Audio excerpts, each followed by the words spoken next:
The Relatives Came by Cynthia Rylant, illustrated by Gammell. It was in the summer of the year when the relatives came.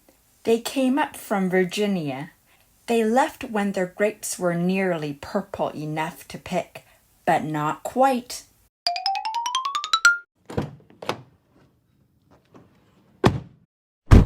They had an old station wagon that smelled like a real car, and in it they put an ice chest full of soda pop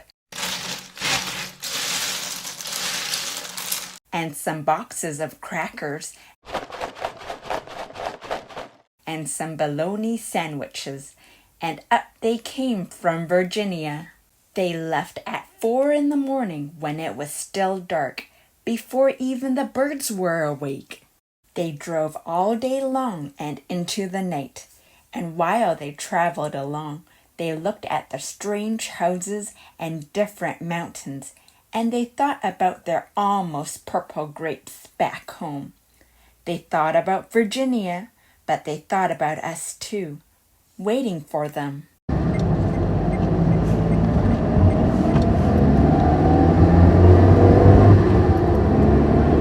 So they drank up all their pop and ate up all their crackers and traveled up all those miles until finally they pulled into our yard. Then it was hugging time. Talk about hugging. Those relatives just passed us all around their car, pulling us against their wrinkled Virginia clothes, crying sometimes. They hugged us for hours. Then it was into the house, and so much laughing and shining faces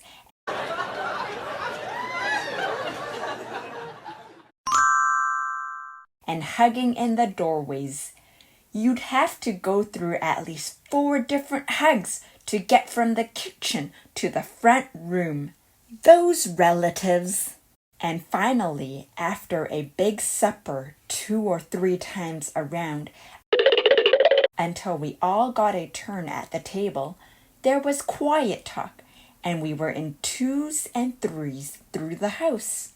The relatives weren't particular about beds, which was good since there weren't any extras.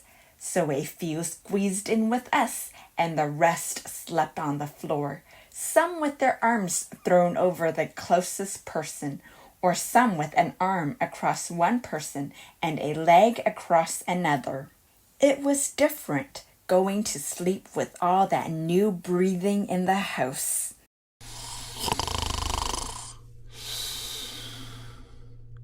The relatives stayed for weeks and weeks. They helped us tend the garden, and they fixed any broken things they could find.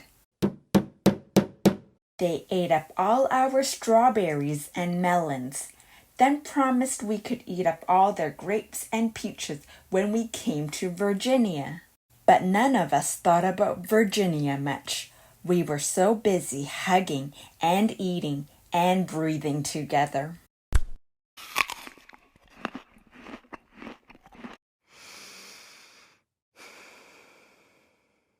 Finally, after a long time, the relatives loaded up their ice chests and headed back to Virginia at 4 in the morning.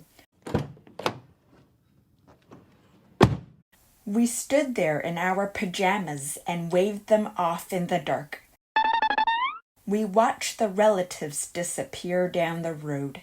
Then we crawled back into our beds that felt too big and too quiet. We fell asleep, and the relatives drove on all day long and into the night.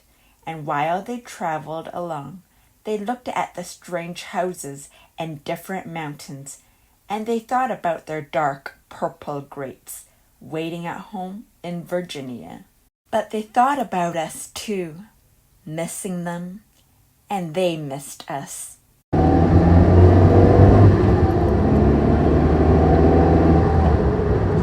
And when they were finally home in Virginia, they crawled into their silent, soft beds and dreamed about the next summer.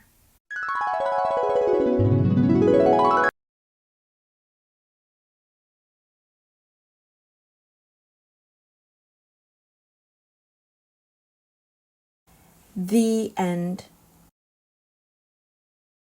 Thank you for listening to me read. The relatives came